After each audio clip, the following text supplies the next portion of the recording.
Tea Time with Shebrew Royalty features remedies for inner healing and outer beauty. Real-time conversations with sisters in the Hebrew Israelite community, focused on healing our spirit, mind, and body, which will contribute to the healing of our nation as a whole. Sip a cup of tea, wear your favorite turban, tee, or tunic, and enjoy Tea Time with Shebrew Royalty.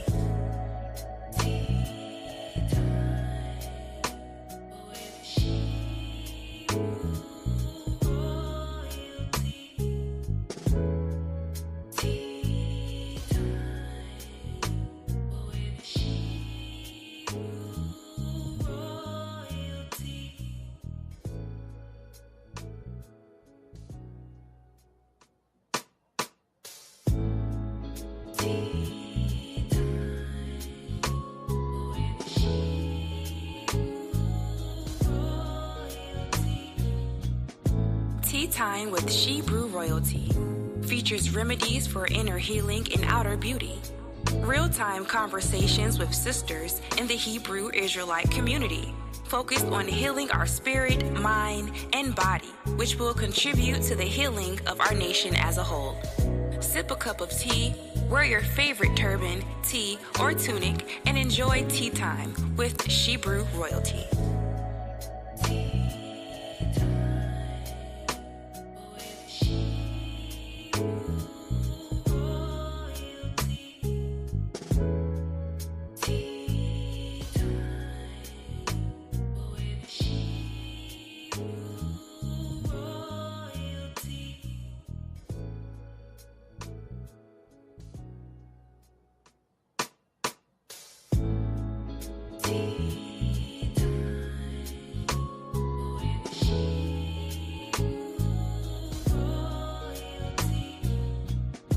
Tea Time with Shebrew Royalty features remedies for inner healing and outer beauty. Real-time conversations with sisters in the Hebrew Israelite community, focused on healing our spirit, mind, and body, which will contribute to the healing of our nation as a whole. Sip a cup of tea, wear your favorite turban, tee, or tunic, and enjoy Tea Time with Shebrew Royalty.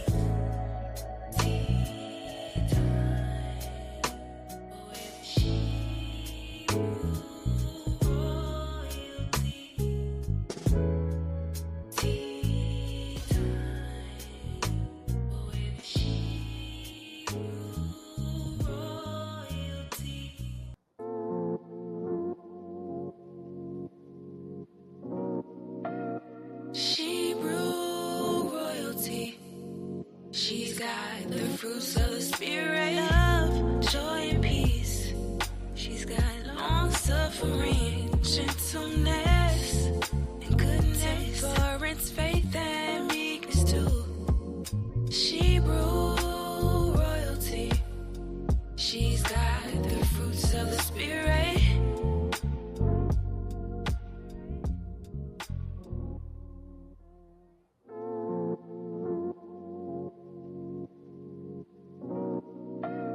Shebrew Royalty. She's got the fruits of the spirit, love, joy, and peace. She's got long suffering, gentleness, and goodness, temperance, faith, and meekness too. Shebrew Royalty. She's got the fruits of the spirit.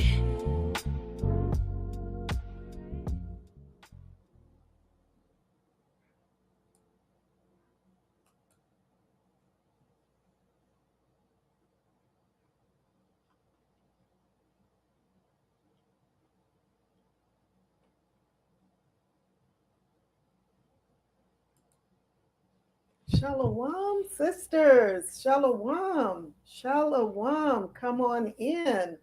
Peace and blessings. Peace and blessings, you all. Welcome back. Welcome back. Come on in, sisters. Do me a favor. Hit that like button, share, subscribe, hit that notification bell. Wake others up and let them know that we are live. We are back. We are in full force. Let them all know Reach out to other sisters and let them know that we are here. We've been gone for a few weeks, and praise the Most High, we are back. We are back. All praises to the Most High. How is everyone doing? How is everyone doing? Please hit that like button, share, subscribe, hit that notification bell. Do me that favor. Let everyone know that we are back. We are here. If you haven't already done so, let us get this royal tea party started. Come on in. Come on in. But before we go any further, let's just start out by giving a big shout out, a praise to the Almighty I am that I am, the God of the Hebrews and the Shebrews, AHAYAH, AHAYAH, in the name of his Son, YASHAYA, whom the world calls Jesus Christ, and the Holy Spirit, Rawach Qadash. Yes, let's give them a huge shout out of praise for bringing us back another Sunday, another first day of the week. I am your hostess, Qala Yakachaa, and I humbly thank you for joining me on this broadcast today. Yes, this is going to be a fun and informative show tonight. So let others know that we are here, we are alive, and we are ready to just jump right in. Sister Habkarad is here. Shalom, sis. You're right on time as usual. Oh my gosh, it's so good to see you all after what? It's been 3 weeks? Yes, it was 3 weeks since our last show. And oh my goodness, the month is gone. The month is already gone. September is gone. We are now embarking on October. Can you believe that? This year has, oh my gosh, it is just moving really fast. It's moving really fast. Yes. So welcome back, sisters. It's so good to be back. Did y'all miss me? Because I most certainly missed you all. Some of you I had the pleasure of spending a full week with during our Feast of Tabernacles. So it was absolutely amazing. It was absolutely amazing. Our Day of Atonement, which led up to the Feast of Tabernacles. Oh my gosh, what an amazing, blessed time that we had. It was, every year, it just gets better and better and better. And Most High willing, oh, I just can't wait for next year. I just can't wait for next year if it's the Most High's will. Oh, Thawada, Sister Habkarad, Thawada, I miss you. I miss you. Yes, I miss you. But isn't this wonderful that we get to come together on Sundays to have tea or water or whatever it may be and conversation, and we get to learn together, and I am just so grateful. I'm so grateful to the Most High for this platform, because no matter where you are at, we get to spend some time together, even if it's just for a couple of hours on the first day of the week. And I really, really look forward to this time. So praise the Most High that we are back. Sister Carla says, I miss my Benji and my beautiful sisters. Sis, I miss you all so much. I miss you all so much. But we are back. We are back. Also, before moving forward in the discussion, we've got a lot of disclaimers to get out of the way. So let's just do that so we can jump right into tonight's show. So let me start by saying tea time with Shebrew royalty is not going to be everybody's cup of tea, and that's okay. But if you happen upon this channel and you realize that you don't agree with our lifestyle, our belief, it's okay. Just keep searching YouTube, and I am sure that you will find your perfect cup of tea, And you really do. You owe that to yourself. And I'm sure that you will also find your perfect flavor. What I do ask is that you not leave any insults or derogatory statements in the comment box, because that would be distasteful. We would really appreciate that, and we thank you in advance. Also, although I am a licensed physician assistant and a certified functional nutrition informed professional, I will not be and I will be touching on topics of health and wellness on my broadcast, such as we will be doing tonight. What we will not do is not be utilizing this platform to diagnose or treat anyone's illnesses. If you are experiencing any medical problems whatsoever, please consult your healthcare practitioner. And the views that you will hear on this channel are the views of myself or my guest, and not those of any particular church or organization. Also, just to go a little bit further, the information provided on this channel is for educational and informational purposes only, and is not intended as medical advice. The content shared here, including videos, guides, and resources, reflects general wellness knowledge and personal experiences, and should not be used as a substitute for professional medical diagnosis, treatment, or advice. Always seek the guidance of your physician or other qualified healthcare provider with any questions you may have regarding a medical condition, diet, or wellness program. Never disregard professional medical advice or delay in seeking it because of something you have seen or heard on this channel.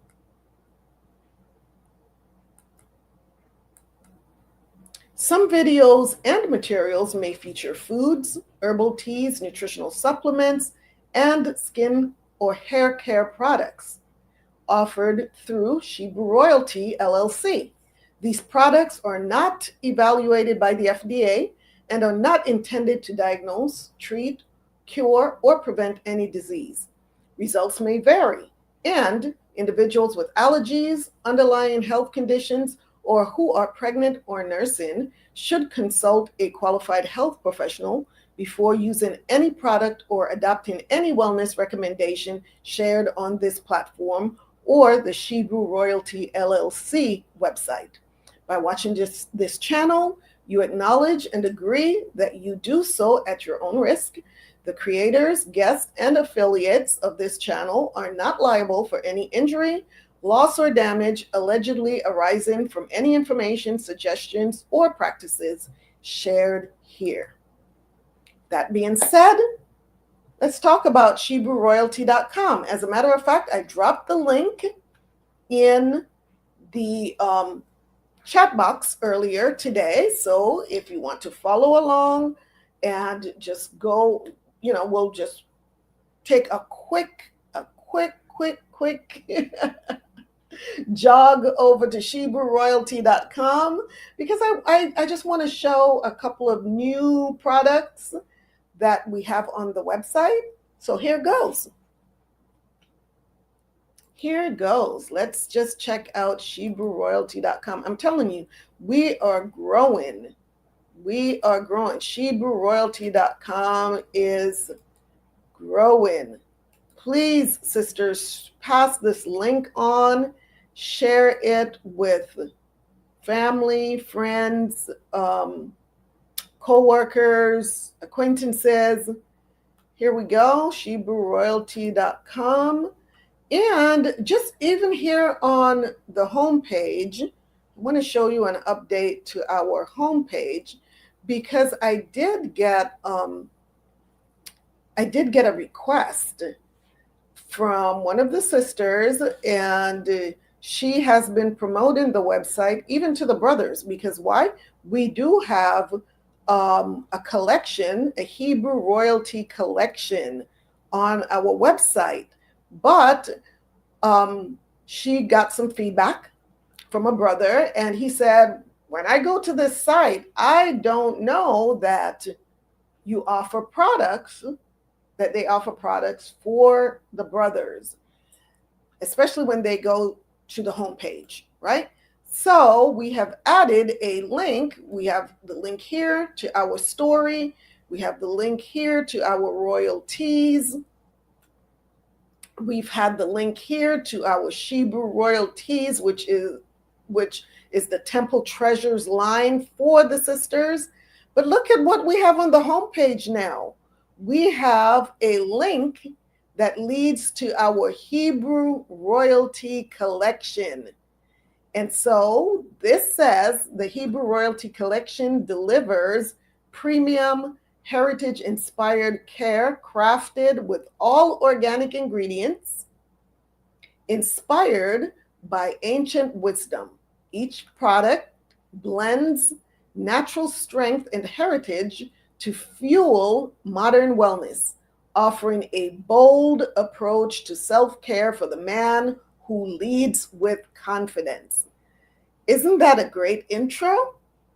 So yes, sisters, now please share this link, ShebrewRoyalty.com, and let the brothers know that we do think about them. We have some amazing products here for them as well. So let's just go to the Hebrew Royalty Collection. And here it is for the king, right? And let's see what we have thus far.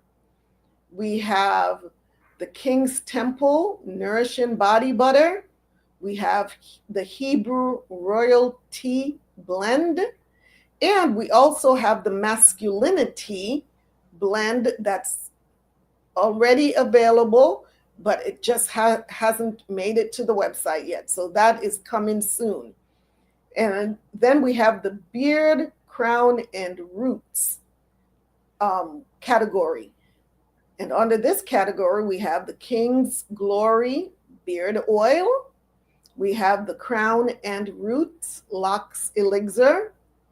And check out what is new. We have the Royal Muscle Recovery Oil. And this is a Temple Treasures collection by Shebrew Royalty and Hebrew Royalty for men and women, 100% natural and organic.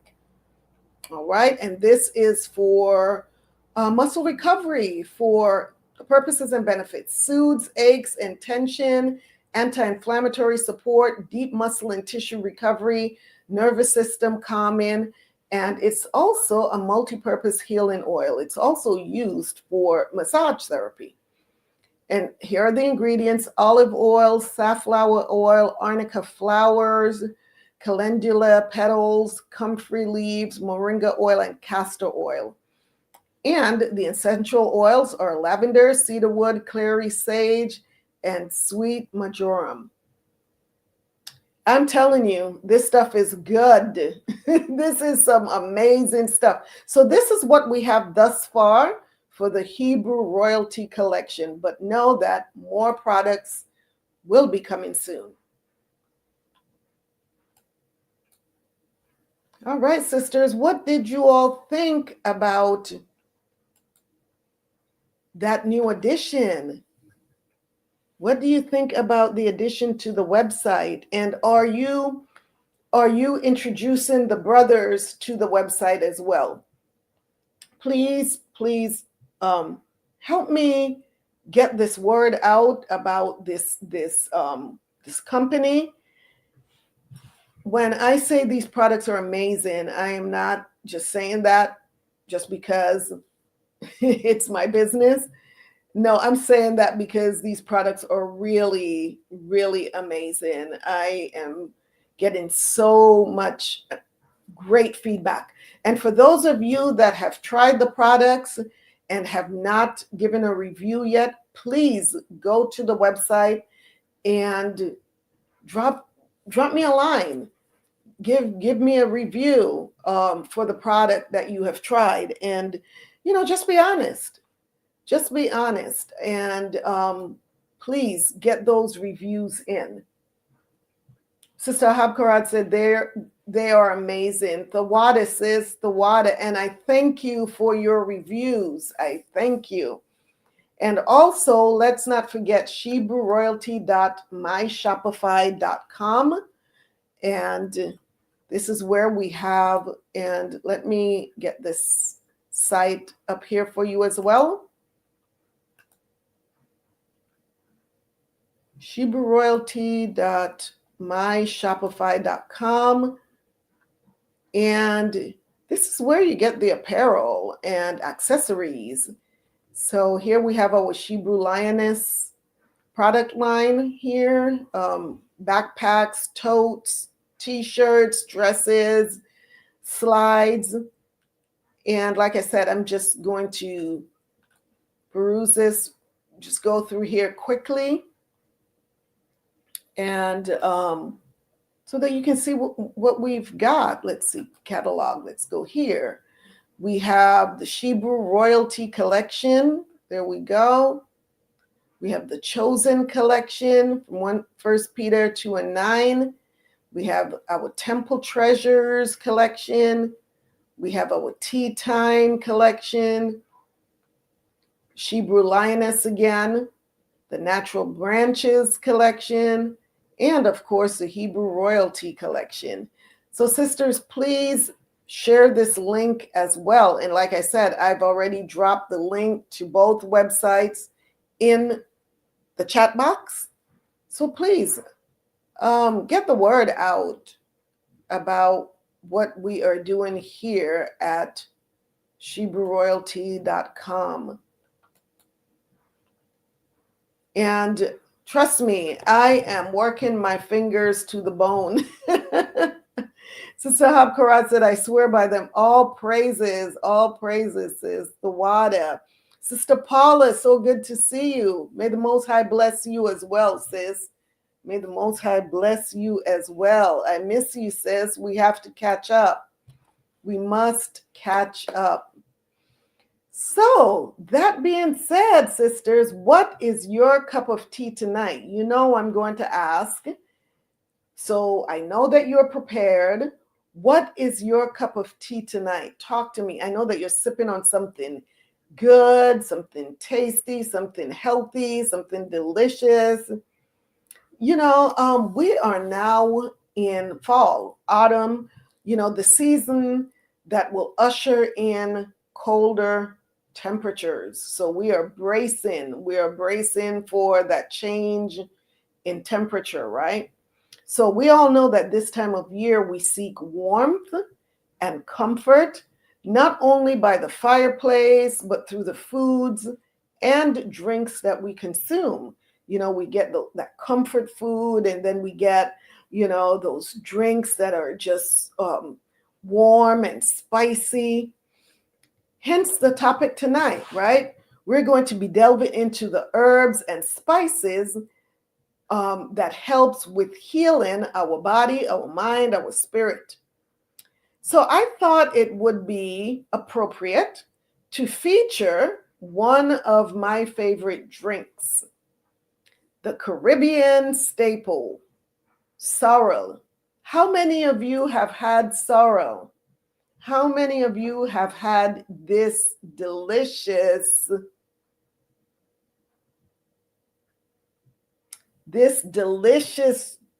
Caribbean drink, Benjamin drink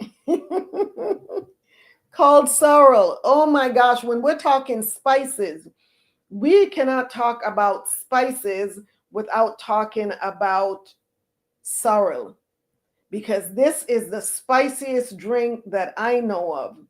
When I say this is a powerhouse of, I mean, it's just packed with all of these good spices, the clove, the cinnamon, all of that in here. And oh my goodness, divine. That's all I have to say about this. And tonight I opted to forego the sweetener. So I have no honey, no sweetener in my sorrel tonight. But it's still so delicious. Oh my goodness. Oh, beautiful colloquy. Look who's here. Shalom, sis. Beautiful Regal Royal Aqua. Oh, same to you, sis. Same to you. Thawada. All praises to the Most High. It's so good to see you. So good to see you, sis. I'm telling you, I've got to set a day aside where all I do that entire day is just call up my sisters that I haven't really spoken to in a while, so I can just be on that phone for at least 14 hours just talking to you all. I'm so serious. I need to catch up. I need to know what's going on with you all. I love and miss you so much too, sis. Love and miss you so much. So we are going to do that. We are going to have to set some time aside. You're going to have your tea. I'm going to have my tea or whatever I have here. And we're just going to sit on this phone and we are going to catch up. At least 14 hours, sis. I am so serious. I am so serious. I'll leave the other 10 hours for sleeping. Yeah, I'm going to need some sleep after all of that. So yeah, this oh my goodness, for any of you that have visited the islands, right? The Caribbean, this Caribbean staple, sorrel. I'm sure you're familiar with it. If you have ever been to the islands, if you've been to a Caribbean restaurant, and even, yes, the Issacharites, they make sorrel too. What is it called in the Issachar culture? I forgot. But it's made from the same hibiscus flowers, but the spices, I think, are just a little bit different. But this recipe that I use really came from my mother, growing up. And this used to be our Christmas drink. Every Christmas we had to have sorrel. And, here, I do the same thing. It may not be for Christmas, celebration of Christmas, but this time of year, it's just it's so appropriate. Let me just put it that way. So it's tangy, it's spicy, it's delicious, it's a powerhouse of antioxidant goodness. That being said, one of our beautiful Caribbean sisters, Sister Chin, she made a short video here because guess what? She purchased the sorrel tea bag. She purchased the sorrel tea bag. She made the sorrel, and she made a video that I want to share with you all. And it's on her website. It's on her YouTube channel, excuse me. So let's go to Sister Chin's YouTube channel. Let me find it here.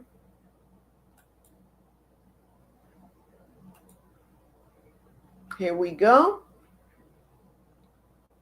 Check out Sister Chin's. Oh, that's the wrong one. I am so sorry. Give me just a second. Let me find. Here we go. All right, give me just 1 second to get the right link up here for you.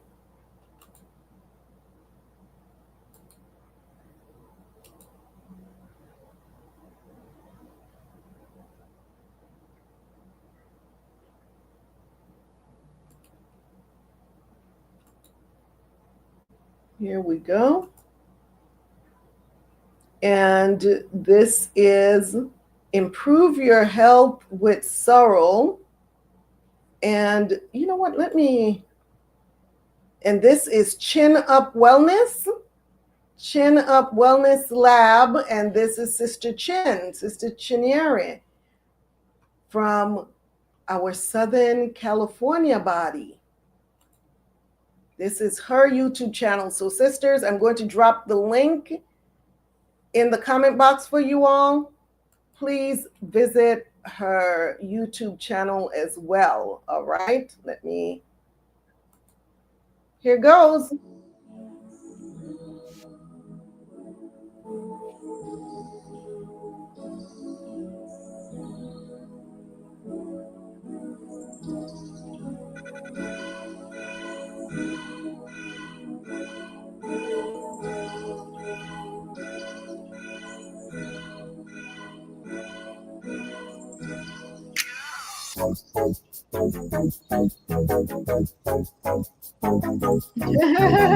Isn't that cute?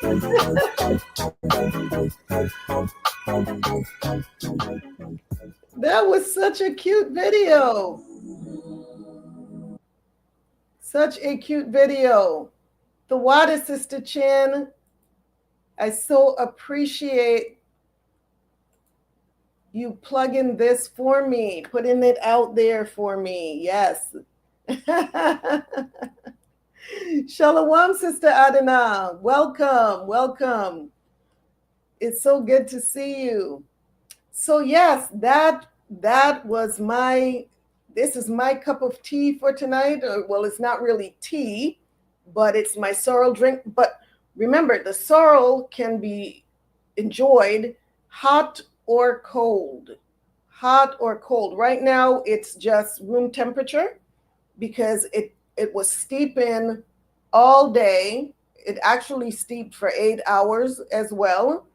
And I just poured some out of the pot straight into the glass. And I am so serious. That is so good. That is so good. Let's see. Love it. We'll visit our sister's link. Yes, please do. Please do. Yes, give her some support as well, my sisters. So sisters, like, share, subscribe. Once again, hit that notification bell if you haven't already done so. If you're just coming in, we are about to get started. And please help me promote this channel and also the websites by posting on your social media pages. All right, sisters? The water. I so appreciate you. So sisters, it's been a few weeks since our last show, right? It's been what, 3 weeks? So we took some much needed time off to celebrate the Day of Atonement and Feast of Tabernacles. Oh my gosh, what an amazing time. What an amazing time. People out there in the world are just missing out. They're missing out on the true holy days, right? These days are, as you all well know, just amazing.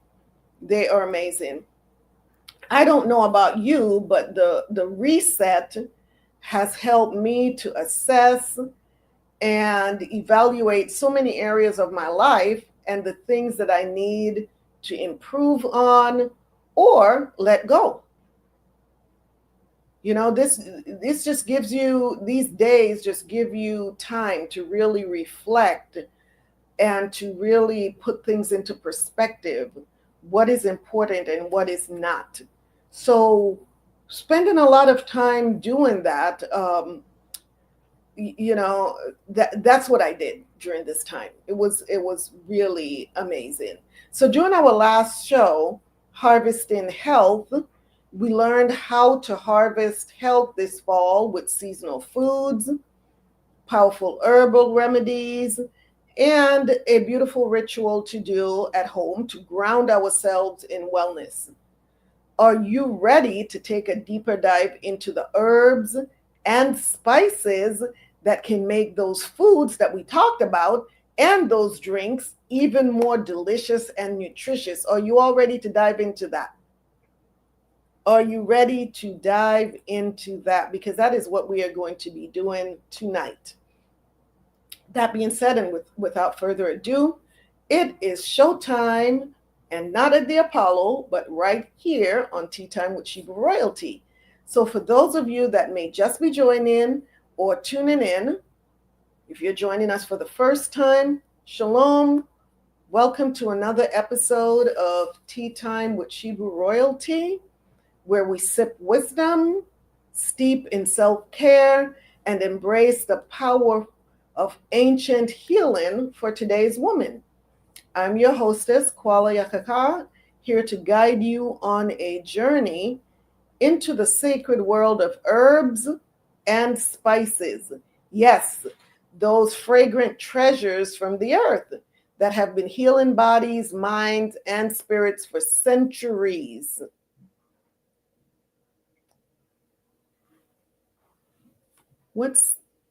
Sister Adana says, can anyone explain the purple crown with the number behind it? Oh, for the sisters that, yes, that is actually new. That is actually new. What, I don't know. I will have to check either with YouTube or StreamYard to see what that means. That just popped up for the first time today, sis. So I'm not sure. Maybe one of the sisters know. Did you all get any notification as to what the crown means with the number? Grab your favorite tea, settle in, and let's uncover the miracles that are hiding in your spice cabinet. Because these spices, they're miraculous, really. So let's talk about the ancient healing power of herbs and spices.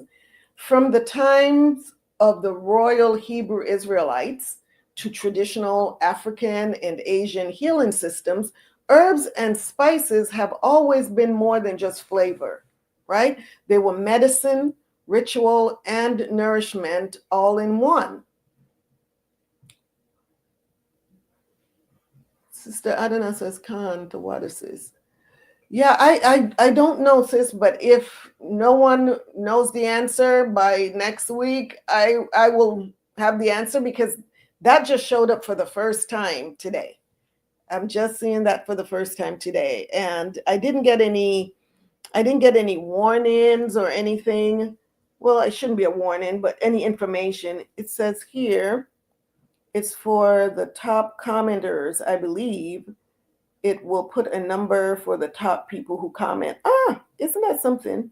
Sister Habkarad said, I believe it's a distraction made to make one feel more special than the other. Oh, wow. That's a way to look at it. We'll just ignore it. So think about it. Before pharmacies, before synthetic drugs, the Most High provided everything we needed right in the garden. These plants carry the power to heal wounds, soothe stress, balance hormones, and even strengthen immunity. So let's talk about some of those herbs. First of all, let's talk about ginger. How many of you like ginger? I love ginger, that spicy root. And you all know, many of you have had my ginger beer. I love it for my ginger beer. I love it in my cooking. I love it in my teas. Ginger is known for its anti-inflammatory properties. It's considered the warming healer. Ginger soothes digestions, eases menstrual discomfort, and even boosts circulation. So I love sipping on ginger tea in the mornings. And it's also for a gentle energy lift without the jitters that you'll have with a coffee or the anything that's caffeinated. Sister Adana says, love ginger and its medicinal properties. Yes. One of the things that I make is a ginger turmeric power boost. And wow, it's a shot. You take a shot in the morning. and it is packed with fresh squeezed ginger, turmeric root. It has fresh squeezed oranges and lemons, cayenne, black pepper, honey, and molasses. And when I say this stuff is good, it's a great picker-upper. It's a great waker-upper in the morning. And not to mention the healing properties, the anti-inflammatory properties that you get from both the ginger and turmeric and everything else that's in there. Which leads me to the next herb is turmeric, the golden root. With its star compound curcumin, turmeric fights inflammation and supports joint health. Pair it with black pepper to unlock its full healing potential, and your body will really thank you for this. Whenever you have turmeric, please add just a little bit of black pepper, because that helps the body to metabolize it better. So the next herb is cinnamon, which is called the sweet balancer. Cinnamon isn't just cozy in your oatmeal. It helps to regulate blood sugar and warms the body from within. It's also a natural antimicrobial, and it helps to keep illnesses at bay. So those are some of the herbs that we should all have in our cabinets: ginger, turmeric, cinnamon.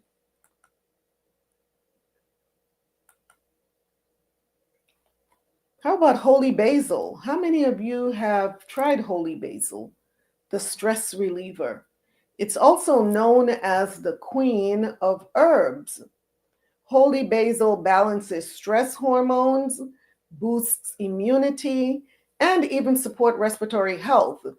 And it's perfect for when you are feeling overwhelmed. And let's not forget garlic, the immunity warrior. I mean, this garlic is just so amazing. I remember as a child, I didn't want to have anything to do with garlic. I didn't like the taste or any of that. And now I just love garlic. I love when I'm cooking with it, the aroma that's in the house. And it's a humble bulb, but it is antiviral, it is antibacterial, and antifungal. Antiviral, antibacterial, antifungal, all in one. So imagine when we go to the doctors, and even me as a provider, if someone comes in with a bacterial infection, I have to prescribe antibiotics, right? Someone comes in with a virus, I have to prescribe something for them that's going to help them with their viral symptoms. And if they come in with some, complaining of something that's a fungus or yeast infection, we have to give them an antifungal. But guess what? Garlic is all three in one. It strengthens the immune system and supports heart health. It's truly a kitchen medicine chest in one ingredient. That's garlic. So I have let me share this link with you all. We haven't even scratched the surface when it comes to herbs and spices that have the potential to heal our bodies, mind, and spirit. So here's an article. I'm going to drop it in the chat box here. And this article is from Dr. Axe, and he is the co-founder of Ancient Nutrition. This article is best 101 herbs and spices for healing. Best 101 herbs and spices for healing. 101. Isn't that something? Let me get this, drop this in the box here for you.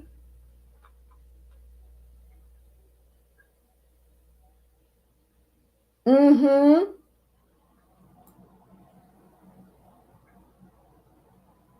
Yes, beautiful. You are correct. Garlic makes everything taste good. Pretty much can eat it with all my food. That is true. It just makes everything. I mean, even if you just put it in butter, it says here, I chop up garlic and swallow a spoonful with water. It's amazing. I have not done that. I'm going to have to try that. Chop it up and swallow a spoonful with water. Okay. Yes, it is. It is absolutely amazing. So, sisters, check out this article. It's by, like I said, Dr. Axe. Let me see. I'm going to put it up on the screen as well. Let me share it on the screen. Hopefully I'm able to see it okay. So this is by Dr. Axe. And I am going to actually pull it up right here on my laptop that's closest to me as well. Give me just a second.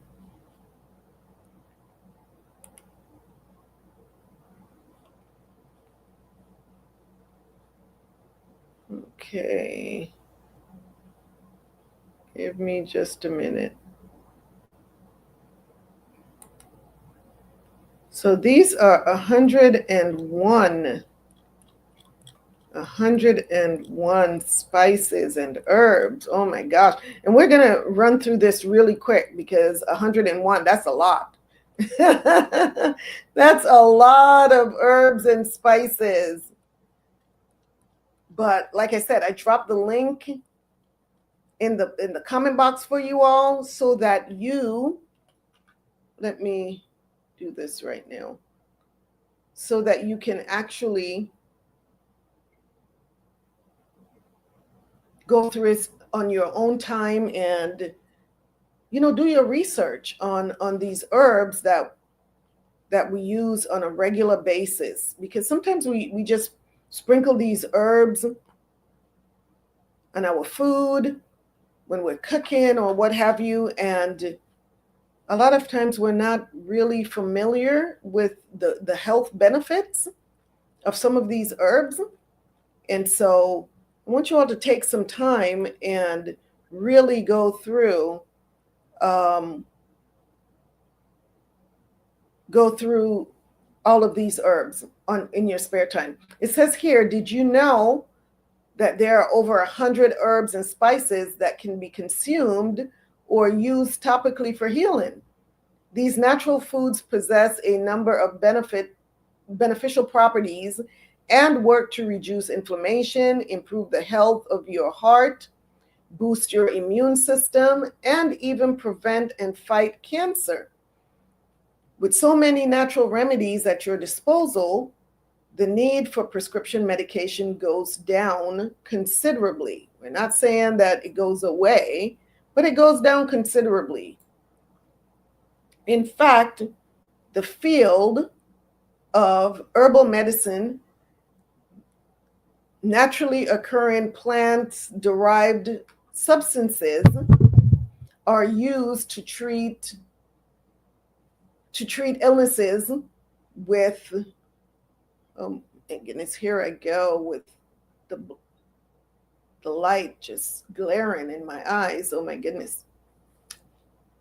To treat illnesses within local or regional healing practices. well-known systems of herbal medicine like traditional Chinese medicine and Ayurvedic medicine believes in the central idea that there should be an emphasis on health rather than on diseases. And that makes so much sense. Let's talk health. By using healing herbs and spices,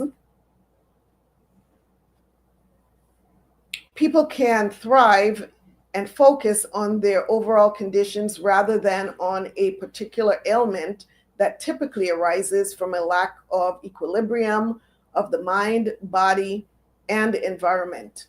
Not only will these anti-inflammatory herbs and spices boost your health protection, but these seasonings will also boost the flavor profile and make your food simply taste better.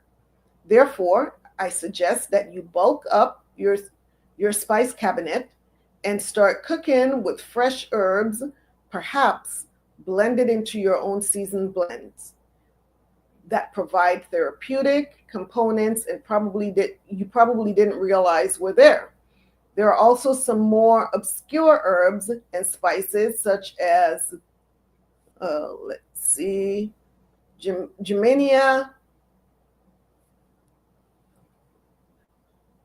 sylvestera that can be found in tea extract capsules and tablet form to relieve specific conditions from infertility and menopause symptoms to diabetes, liver disease, and cognitive decline. The possibilities are limitless. So let's go right over here and see what these herbs are. So the 101 herbs and spices for healing the body. We start with aloe vera, and I am not going to read through all of this. I'm just going to give you the names of the herbs: anise, annatto, arrowroot, I have never heard of this herb, asafoetida. That's interesting. Derived from a perennial fennel plant you can use in powder form to relieve chest congestion and asthma. Who has heard of this herb to treat digestive issues like IBS, diarrhea, constipation, and gassiness? Regulate your blood sugar levels and lower your blood pressure. You can add powdered asafoetida to soups and stews or purchase it as a supplement in tincture or capsule form. Yeah, I've never heard of that. And then there's ashwagandha, astragalus root, barberry, basil, bay leaf, berberine, black cohosh, black currant, boldo, borage, boswellia serrata, buplerium, wow, burdock root, calendula. Yes, calendula is awesome. Cardamom, cat's claw, cayenne pepper, chamomile, chicory root, chives, cilantro, cinnamon, comfrey, coriander seeds, cumin seeds, curry leaf, devil's claw, dillweed. There's just so much here. Echinacea, fennel, fenugreek, feverfew, finger root, galangal, garam masala, ginger root, ginkgo biloba, ginseng, golden seal, gotu-kola, holy basil. There's a holy basil. Horehound, horny goatweed, horseradish root, hyssop, And we're familiar with this in the Bible, right? Where David is talking about wash me with hyssop. Juniper berries, kava root, kudzu root, lemon balm, lemongrass, licorice root, maca root, marigolds, marshmallow root, milk thistle, and we're just at the number 61, mint, moringa, mugwort, mullein, mustard seed, nutmeg, olive leaf, oregano, paprika, parsley, passion flower, peppercorns, pimento, pine bark, psyllium husk, raw garlic, there it is. Oh, I moved too fast there. Red clover, rhodiola, rosemary, saffron, sage, sarsaparilla, sassafras, shilajit, skullcap, slippery elm, sorrel. There's sorrel. And so, yes, I am going to read about sorrel since this happens to be our my tea of the night. It says sorrel is an herb that is used as to add tangy flavor to foods, but it also boosts health benefits because of its nutrient content and antioxidants, along with its antimicrobial, cancer preventing, and immune boosting properties. Sorrel can be used to reduce blood pressure, promote blood circulation, improve diabetes symptoms, support the health of your kidneys, improve skin conditions, and relieve digestive issues. So, sisters, I'm telling you, sorrel is a powerhouse. So if you're not drinking sorrel, something to start doing, right? Something to start doing. St. John's wort, stinging nettle.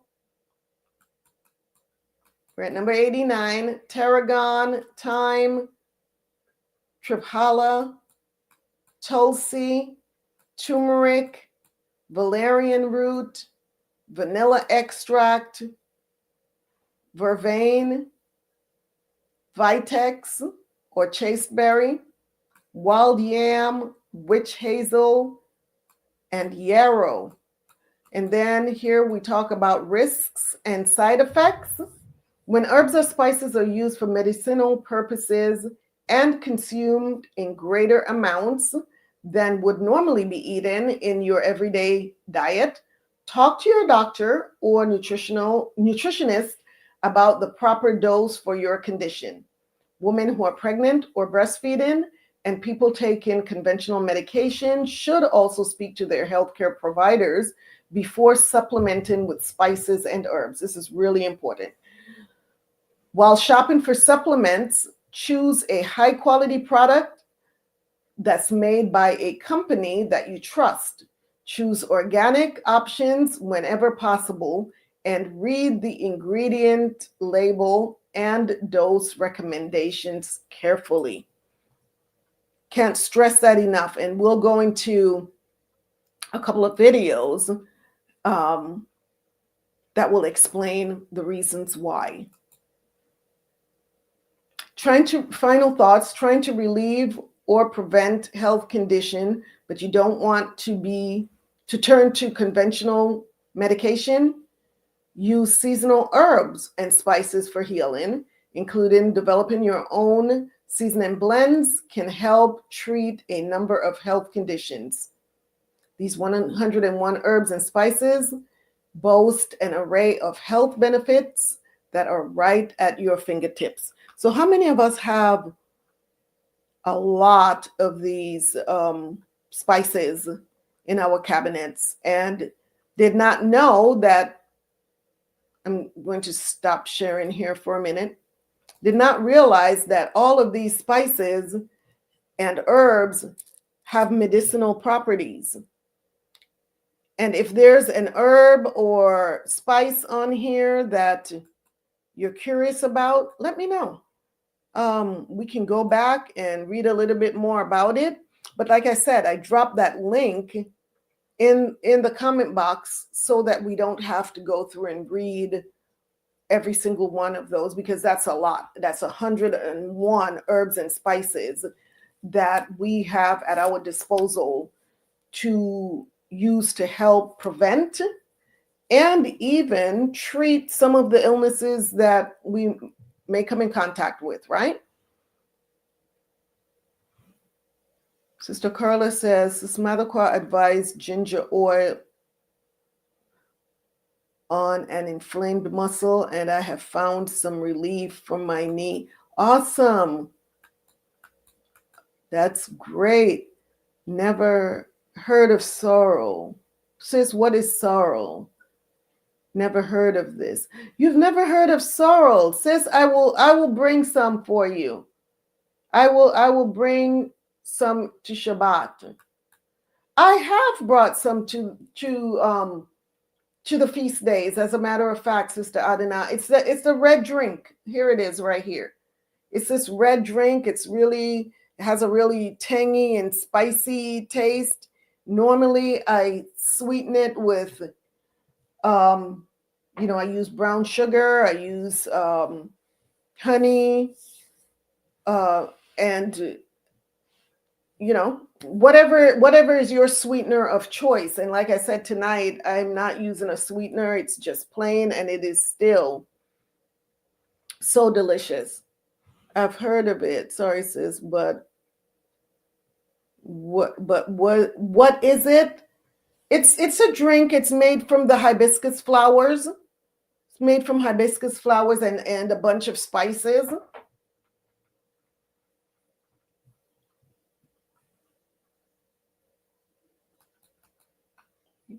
Yeah, it's super delicious. It is super, super delicious.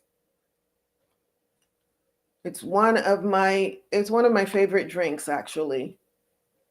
And on my website on shebrewroyalty.com, I actually have where you can purchase it's the sorrel tea bag, where I have all of the ingredients, like you saw on Sister Chin's video earlier, in a tea bag. And all you have to do is rinse the flowers first, stuff the flowers back into the tea bag, the large tea bag.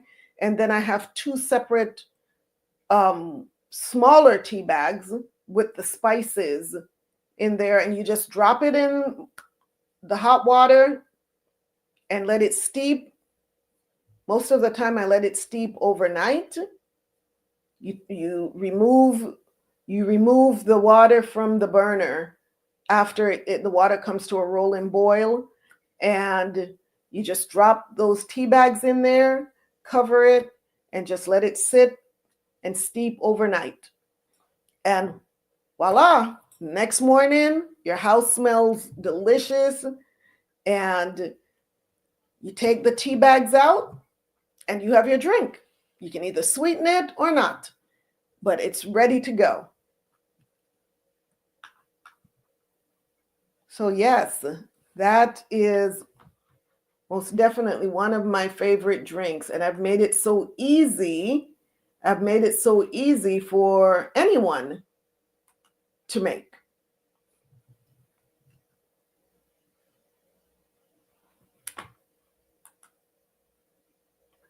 All right, so those are the 101 best herbs and spices.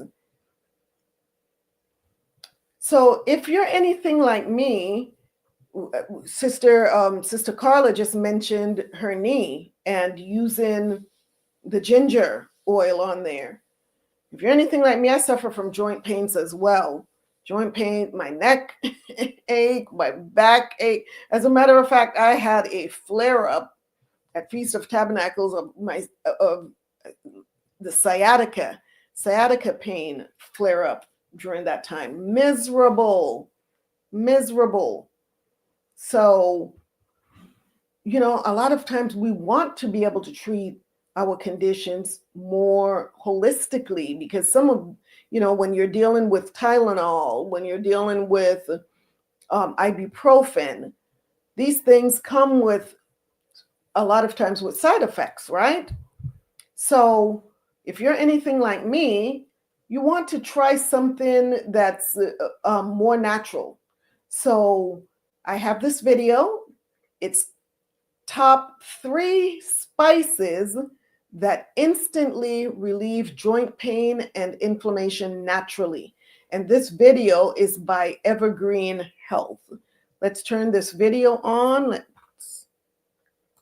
and let's watch this on how to instantly relieve joint pain and inflammation naturally.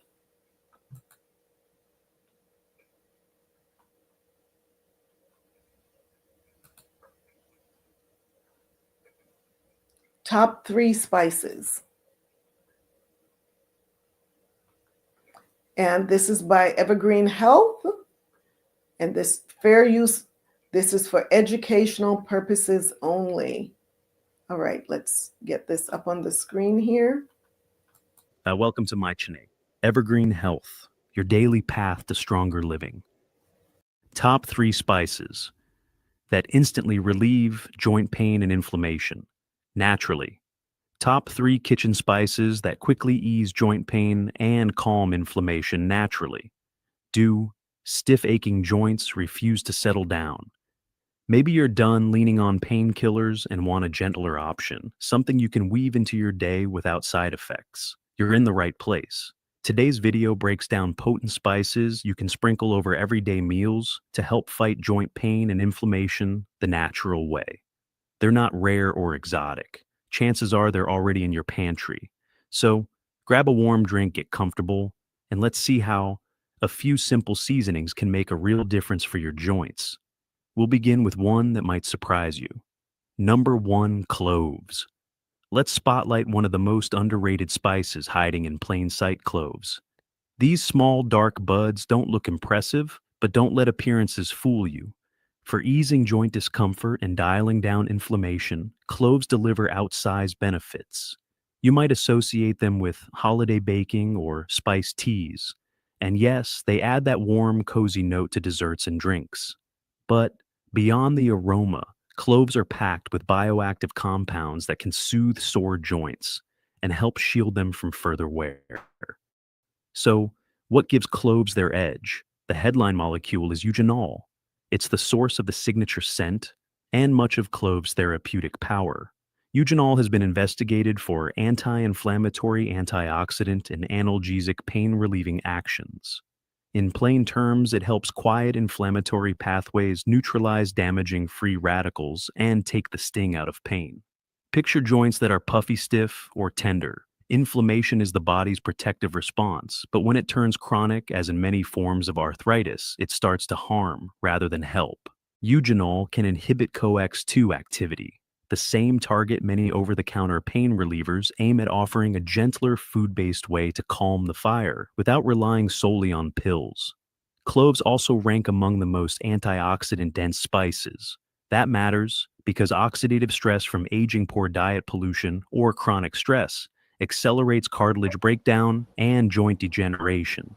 By supplying a rich pool of antioxidants, cloves help slow that process and protect joint tissues at the cellular level. On the ORAC scale, a measure of antioxidant capacity, cloves outscore many celebrated superfoods, even edging out blueberries. Here's another compelling angle.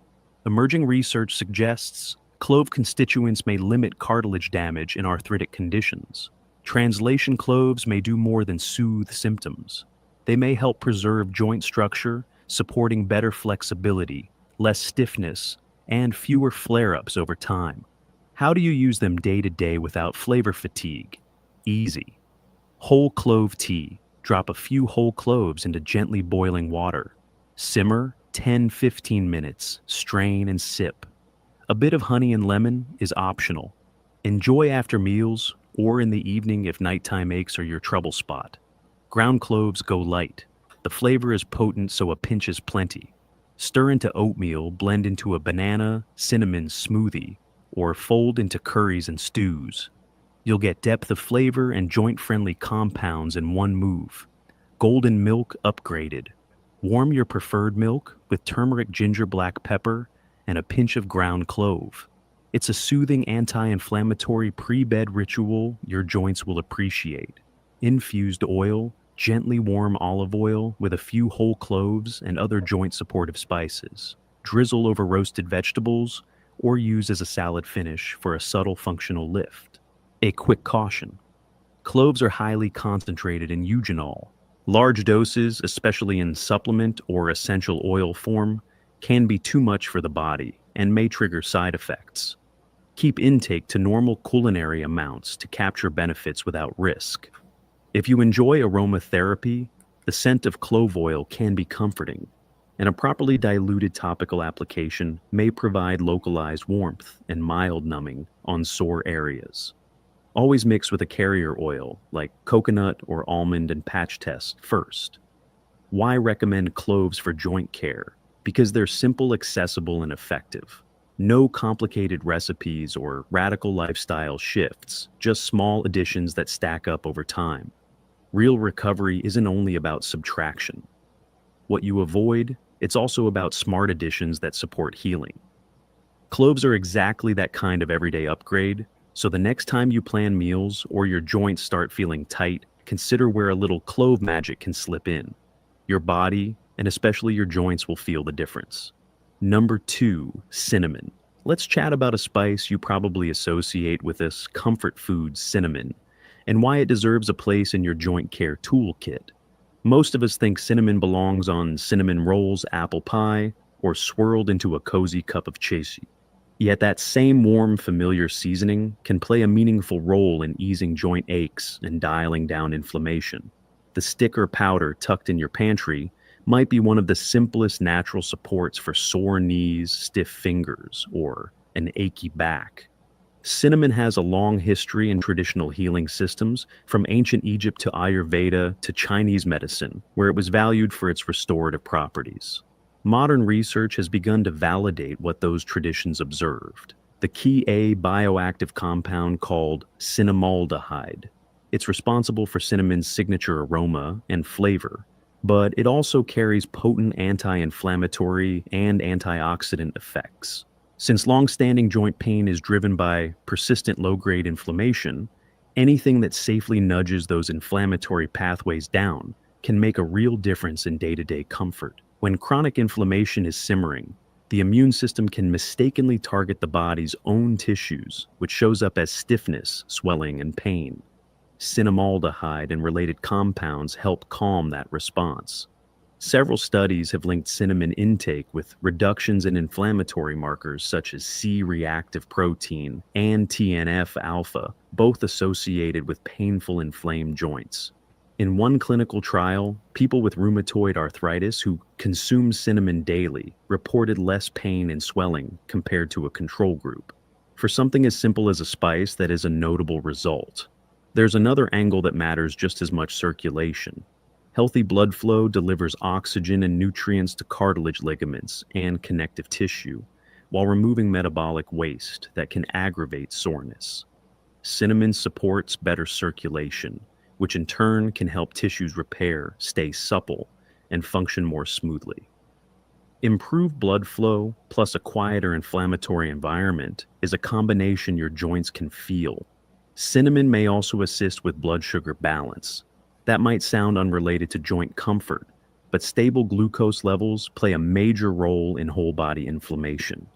Elevated blood sugar can amplify inflammatory processes and worsen joint symptoms over time. By helping steady glucose, cinnamon tackles a hidden driver of inflammatory discomfort from another direction. That kind of whole system benefit is exactly what makes food as medicine approaches so compelling. Now, for the practical part, how to use cinnamon so it actually becomes a daily habit. You don't need to force down spoonfuls or choke back harsh concoctions. Start with foods you already enjoy and layer cinnamon in. Try a warm bowl of oatmeal scattered with cinnamon and berries. The pairing tastes great, and the berries add additional antioxidants to complement cinnamon's anti-inflammatory punch. Prefer smoothies. Blend a pinch into a morning shake, banana, almond milk, and even a bit of turmeric play. Well, with it, adding an earthy sweetness and more joint-friendly compounds. If tea is your ritual, make a simple cinnamon infusion. Simmer a cinnamon stick in water for 10 to 15 minutes, then sip it warm. A touch of honey or a slice of ginger brings extra soothing support. It's a calming way to begin the day, or to settle in at night. Cinnamon also shines in savory dishes. Toss roasted sweet potatoes or carrots with a light sprinkle before they go in the oven. The natural sweetness of the vegetables and the spice's warmth complement each other beautifully, yielding a side dish that's both nourishing and joint-friendly. You'll get consistent low-dose exposure to the helpful compounds without feeling like you're taking medicine. One detail you should pay attention to is the type of cinnamon you buy. There are two main kinds on store shelves, Cassia and Ceylon. Most mainstream brands are Cassia. While Cassia is fine in small culinary amounts, it contains higher levels of coumarin, a compound that may stress the liver when large quantities are consumed regularly. If you plan to use cinnamon daily for its health benefits, choose Ceylon cinnamon, often labeled true cinnamon. It has a gentler flavor and much lower coumarin content, making it the better choice for long-term use. You can find it online in health food stores and sometimes in the organic aisle of larger groceries. How much is enough? You don't need a lot. For general anti-inflammatory support, about 1/2 to 1 teaspoon of ground cinnamon per day is a reasonable target. With spices like this, consistency beats megadoses. A modest amount used day after day tends to work better and is easier on the body than sporadic large servings. Think of it as a steady nudge toward balance rather than a quick fix. If you're dealing with ongoing joint issues, it's easy to feel overwhelmed by the sheer volume of pills treatments and conflicting advice out there. Cinnamon is refreshing precisely because it's simple. You can fold it into meals you already love and stick with it without stress. No elaborate recipes, no strict protocols, just gentle, steady support. And there's an emotional component too. Cinnamon is comforting. It warms you from the inside, softens the edges of a tough day, and reminds you that care can be both effective and enjoyable. Healing doesn't have to be harsh. It can be as accessible as a fragrant mug or a well-seasoned side dish. Of course, a quick note on safety. More isn't better. Stick with culinary amounts, especially if you're using cassia to keep coumarin exposure low. If you take medications or manage chronic conditions, let your healthcare provider know you're using cinnamon regularly so they can make sure it fits your overall plan. Choosing Ceylon cinnamon and keeping to everyday kitchen doses makes regular use a smart, low-risk strategy. If stiff joints, achy knees, or puffy fingers have been wearing you down, give cinnamon a fair trial. Start sprinkling it into your breakfasts, whirl it into a smoothie, brew a simple tea, or season roasted vegetables. Small, delicious changes add up. Sometimes relief doesn't come in a bottle. It comes from a spice jar you already own, applied thoughtfully, one sprinkle at a time. Number 3, black pepper. Let's give some overdue credit to one of the most ordinary spices on the table, black pepper. You might be thinking, really, that everyday sprinkle you twist over everything without a second thought. Yes, that one. Do not let its familiarity fool you. Black pepper is far more than a flavor finisher. Used wisely, it becomes a steady ally for easing joint soreness and dialing down inflammation. Often the most effective tools for healing are the ones hiding in plain sight. For centuries, peppercorns have served double duty, elevating meals and supporting wellness in Ayurveda and traditional Chinese medicine. Modern research is catching up, explaining why this pantry staple can be such a difference maker for achy knees, stiff fingers, or a back that protests after long days. The secret sits inside a single naturally occurring compound called piperine. Piperine gives pepper its sharp bite, yet it also delivers notable anti-inflammatory and antioxidant effects. Those two qualities matter enormously when joints are cranky. Joint discomfort from arthritis or years of wear tends to be fueled by chronic low-grade inflammation. That process leaves tissues swollen tender and less mobile, and over time, it can nibble away at cartilage. Piperine helps by turning down key biochemical signals that drive the fire. It can inhibit enzymes such as TOX2 and dampen pro-inflammatory cytokines, addressing root causes instead of simply muffling symptoms. In other words, black pepper helps your system stop yelling in the first place. There is another layer to this story. Life throws oxidative stress at us through pollutants, ultra-processed foods, and even emotional strain. These pressures generate free radicals that damage cells, including those that protect and cushion your joints. Antioxidants from black pepper help neutralize those unstable molecules, protecting tissue and supporting recovery, so your joints can move with less friction. Now comes one of the most compelling reasons to partner black pepper with other joint-friendly foods. Piperine dramatically enhances the bioavailability of certain nutrients, especially curcumin, the active component in turmeric. Curcumin has a strong reputation for soothing inflammation, but by itself, it is absorbed poorly. Piperine can increase curcumin uptake by as much as 20-fold. That is why golden milk turmeric teas and anti-inflammatory smoothies often include a pinch of black pepper. The combination is not just tasty. It is smart nutrition that unlocks more of turmeric's potential. Bringing black pepper into your routine for joint support could not be easier.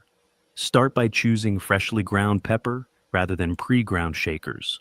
Grinding right before eating preserves more piperine, which means more impact for the same sprinkle.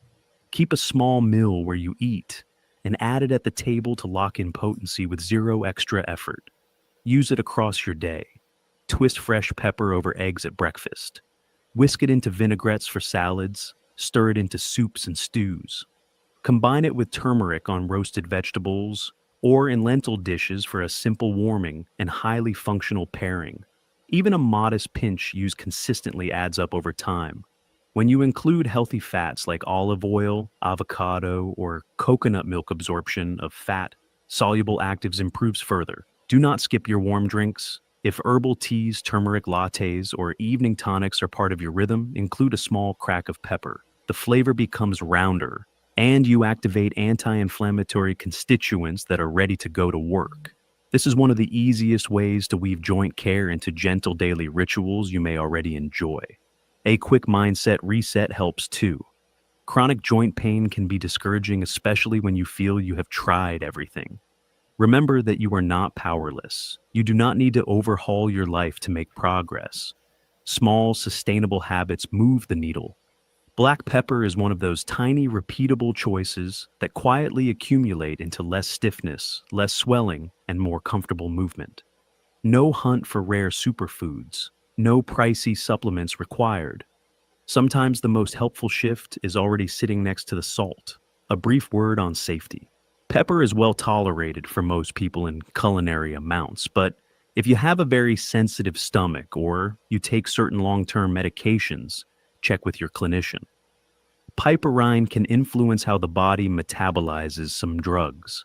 That interaction is uncommon at typical food levels, yet it is still wise to be aware. For the majority of people, fresh pepper used in everyday cooking is both safe and beneficial. So, the next time you reach for your spice rack, see black pepper with fresh eyes.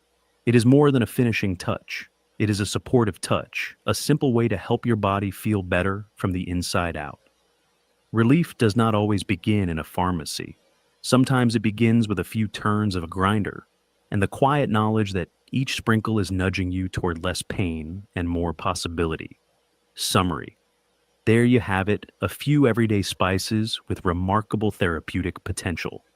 From cinnamon's cozy sweetness to cloves' antioxidant punch and black pepper's inflammation calming kick, these simple staples do more than flavor your meals.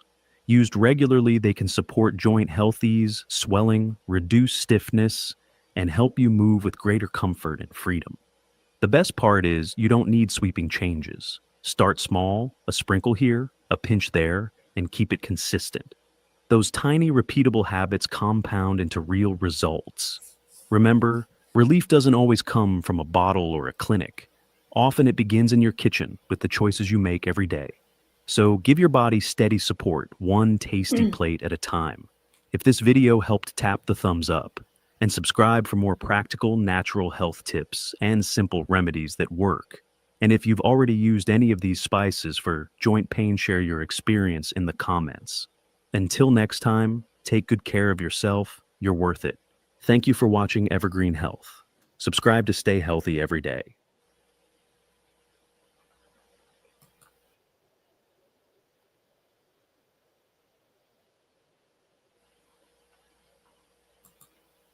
All right. Sister Ada says, very interesting. Sister Carla, I did combine clove bud oil with ginger oil. It's a pleasant scent and warming. I love clove. I love the scent of clove. And who has used clove and rosemary as a tea? I drink it as a tea. Fresh rosemary sprigs and whole cloves. And I not only drink it, but I also spray my hair with it. And it smells so good. It smells so good. Cloves, I really love the scent of cloves. And now we know there are just so many more benefits that come with these very simple spices that are sitting in our cabinets, right? So you have the turmeric, the clove, the ginger, garlic, black pepper. Oh my goodness. So now you may be wondering, how do I bring all these healing benefits into my daily routine? So here are some simple ways. They went over quite a few ways on the video as well, even adding it to your oatmeal, adding it to your tea, on your vegetables. So teas and tonics for sure. A warm ginger turmeric tea with honey and lemon is really good when you feel run down. Then the spice blends, add cinnamon and cardamom to morning oatmeal or smoothies for a healthy, fragrant boost. Herbal oils and soaks. Infuse basil, lavender, or rosemary into oils or bath soaks for relaxation and for skin health. And of course, here at Shebrew Royalty, we blend many of these herbs into our teas, tonics, and our bath soaks, because wellness should be as delicious as it is healing. And when you get a whiff of our bath soaks, our body butters, oh my goodness, delicious. Makes you want to eat the body butters. How many of you out there, once you smell the body butters, you say, oh my gosh, I really just want to take a bite of this? I've heard that. I've heard that from multiple people. I'm not making this up. So beyond the physical healing, herbs and spices have always been tied to emotional wellness. For instance, chamomile is used to reduce stress and anxiety. The flowers have a light, fruity aroma, almost like apples, and they are considered a powerful emotional healer in aromatherapy. That's chamomile. Scented geraniums have an earthy floral scent that is used in aromatherapy as well to help fight against stress and anxiety. So not just for our aches and pains, right, of our joints, but also to help with stress relief. And lavender, as we well know, is very common for the mind. So when we use these plants with intention, knowing why we're using them, they become more than ingredients. They become allies for our self-care. So learning how to use all of these herbs and spices appropriately, especially for the way that they were intended by the Most High to be used, we will see some really good results. Sister Carla says, love cloves. Yes. Oh my gosh, they're delicious. Delicious. So we have gone over some of the amazing health benefits of herbs and spices, but are there any drawbacks or potential harmful effects caused by some of these very same ingredients that we love so much? The answer is yes. So my mother had many one-line sayings or remarks, and although they were just usually brief and one-liners, they said so much. And so one of the things that she said often was, too much of something is good for nothing. Too much of something is good for nothing. And that is so true for many things, right? For example, drinking too much water can lead to death. That's true. So more isn't always better. So here's another video by Evergreen Health. And we just learned about all of the wonderful benefits of cloves. But I want you to use this video as an example of something that we heard so many great things about just a minute ago, how now we're going to hear on the flip side in this video, do not combine cloves with these 7 foods or medications. And that will explain why it is so important for us to be aware of how powerful herbs and spices are and the importance of using them in moderation. So I want you to watch this video. This is for educational purposes only. This video is also by Evergreen Health, and it is do not combine cloves with these 7 foods or medications. It's important that you watch this.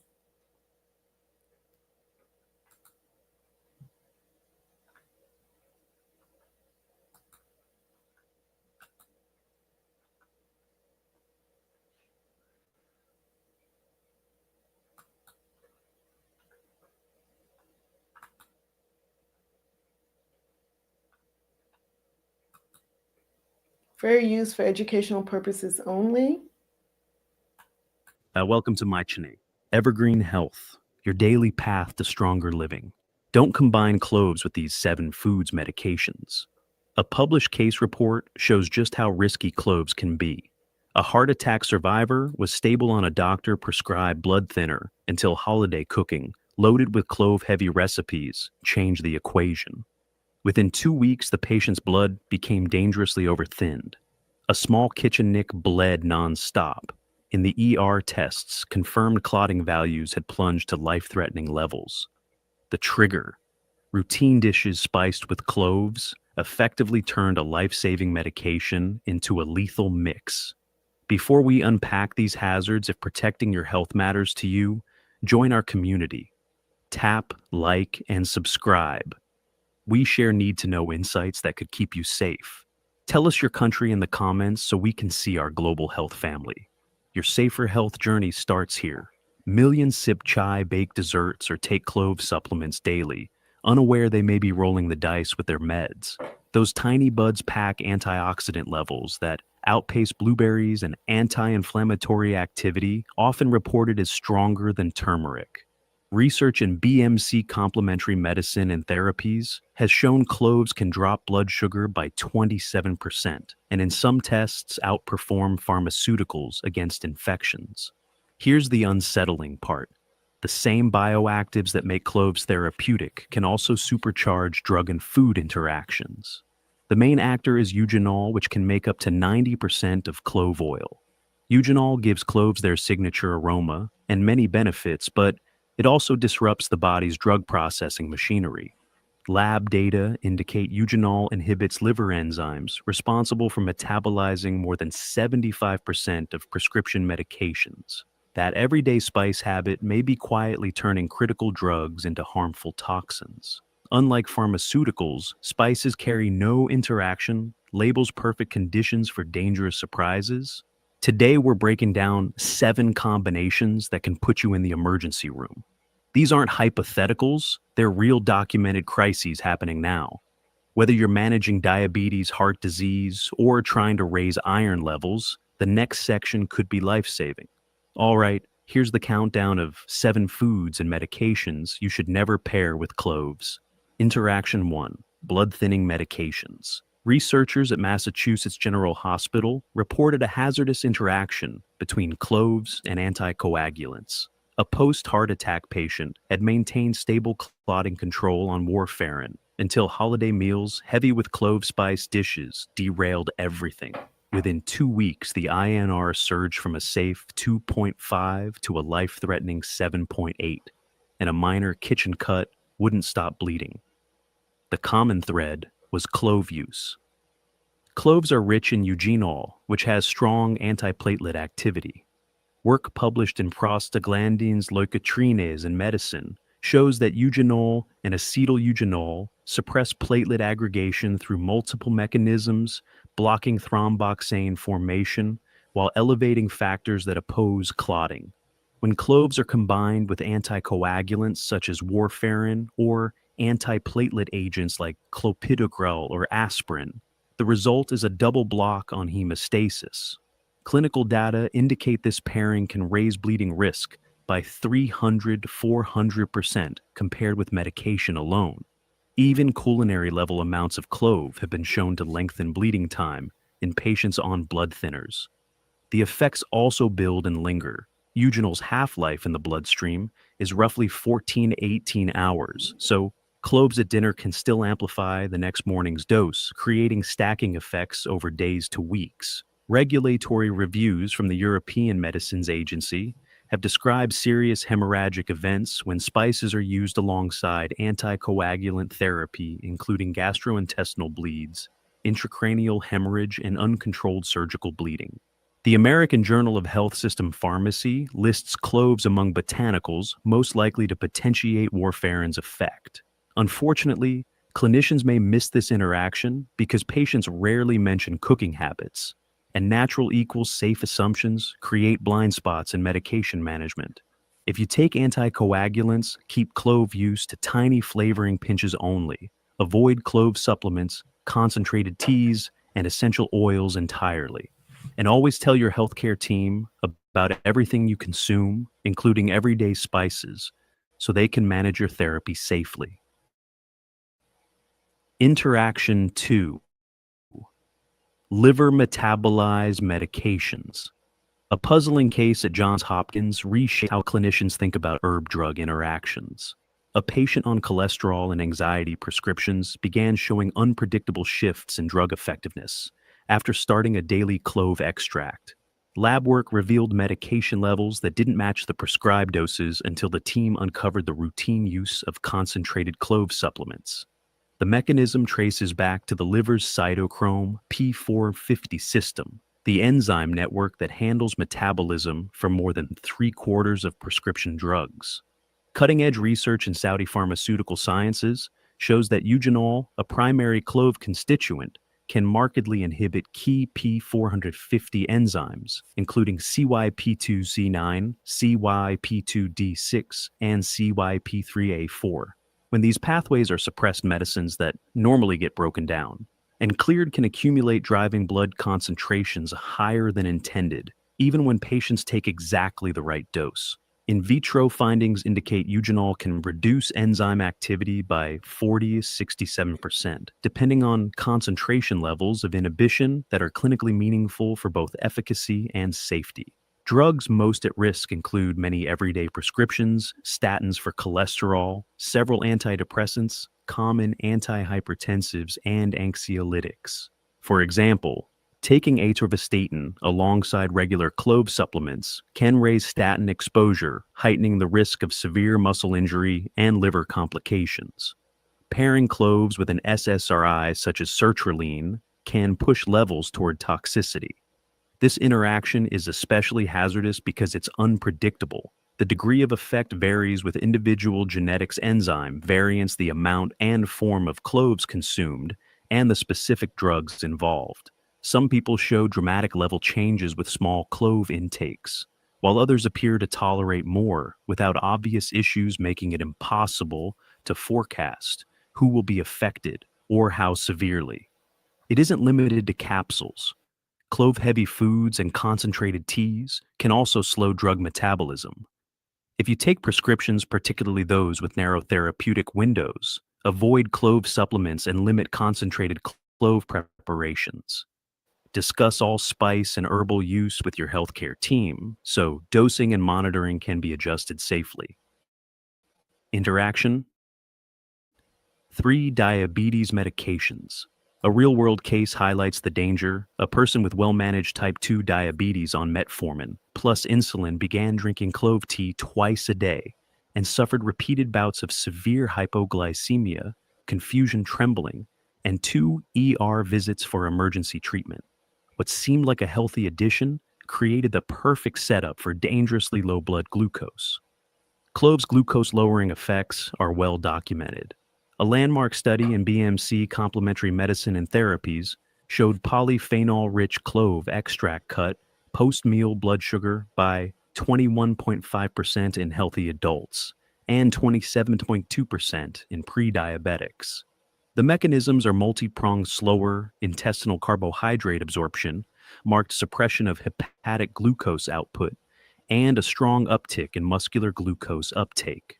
Trouble begins when those potent actions stack on top of diabetes drugs designed to do the same thing. A concentrated clove infusion alongside prescribed therapy effectively amounts to multiple anti-hyperglycemic agents at once. Research in the Journal of Ethnopharmacology reports clove extracts can reduce hepatic glucose production by about 40%. The very pathway metformin targets. Layering this dual break can push blood sugar into the danger zone. The Cleveland Clinic specifically cautions that combining eugenol-containing products with insulin can precipitate excessively low glucose, and severe hypoglycemia can be life-threatening. This risk is especially tricky because it is unpredictable.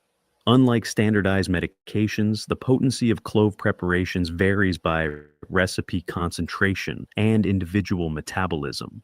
Some people experience sharp drops with small amounts. Others tolerate more, making safe dosing impossible to forecast. Clove-induced hypoglycemia can present with confusion, racing pulse, profuse sweating, and the need for rescue glucagon. For people whose insulin and carbohydrate plans are tightly calibrated, adding a powerful glucose-lowering spice can destabilize control and make usual carb counting unreliable. If you use glucose-lowering medications, restrict cloves to minimal culinary pinches and monitor glucose closely. Avoid supplements and concentrated teas or extracts altogether. Interaction 4. Alcohol and certain beverages. A clinical review of traditional spice alcohol pairings uncovered troubling reactions in people drinking mulled wine and clove-spiked cocktails. Reports included intense facial flushing, rapid heartbeat, and dangerous drops in blood pressure. The common thread is cloves' impact on how alcohol is processed in the liver. Eugenol inhibits aldehyde dehydrogenase, ALDH, the key enzyme that clears acetaldehyde alcohol's toxic intermediate. When ALDH is suppressed, acetaldehyde builds up, triggering alcohol intolerance symptoms such as flushing, tachycardia, nausea, and headache. Research in the Journal of Ethnopharmacology shows eugenol's enzyme inhibition can raise acetaldehyde levels 40 to 60% compared with alcohol alone. Practically a single glass of clove-spiced mulled wine can provoke effects equivalent to much heavier drinking. Risk escalates in anyone already sensitive to alcohol or taking medications that affect alcohol metabolism. The response is dose-dependent and cumulative. Holiday staples mulled, wine-spiced rum punch, and clove-studded hot toddies Combine concentrated alcohol with concentrated cloves, a perfect setup for adverse reactions. Even small servings can trigger symptoms in sensitive individuals. Larger amounts may cause vomiting, chest pain, or dangerous blood pressure swings. There are longer-term concerns too. Sustained acetaldehyde accumulation drives oxidative stress and inflammation in liver tissue. Regularly pairing alcohol with clove-heavy drinks may accelerate liver injury, especially in people with existing liver disease or those on hepatotoxic medications. Yes, some cultural and traditional remedies mix cloves with alcohol, but these should be approached with extreme caution. If you drink alcohol, avoid clove-spiced alcoholic beverages altogether, and be especially wary of seasonal cocktails that feature cloves. Interaction 5, Iron-rich foods and iron supplements. An anemia treatment study uncovered a surprising obstacle. Despite iron-rich diets and prescribed supplements, several patients failed to improve. Investigators traced the problem to frequent clove-spiced dishes and teas consumed with iron-heavy meals, unknowingly undermining mineral uptake. The mechanism centers on tannins, the compounds that give cloves their astringent bite. Research and current developments in nutrition identifies tannins as some of the most potent inhibitors of non-heme iron absorption, the form in plant foods and many supplements. These polyphenols bind iron in the gut, creating insoluble complexes the body can't absorb. Clinical data show tannin intake can cut iron absorption by 60–90%, depending on dose and timing. Drinking clove tea alongside iron-rich foods, think spinach salads, or taking an iron tablet with clove-seasoned dishes slashes bioavailability. Cloves sit among the highest tannin common spices, making them especially strong blockers. Timing is crucial. Studies indicate iron absorption can remain impaired for up to 2 hours after tannin consumption. That means clove-containing foods or beverages taken before an iron-rich meal can still hinder uptake. This wider window catches many off guard. 30 minutes isn't enough, particularly for those treating iron deficiency anemia. The fallout delayed recovery and masked treatment effectiveness. The Canadian Digestive Health Foundation advises spacing tannin-rich items 1 to 2 hours away from iron-dense meals to prevent interference for vegetarians and vegans who rely on non-heme iron, which is more susceptible than heme iron from meat. The impact isn't limited to pills. Dark leafy greens, legumes, fortified cereals, and dried fruits all lose a meaningful share of usable iron when paired with clove-laden preparations.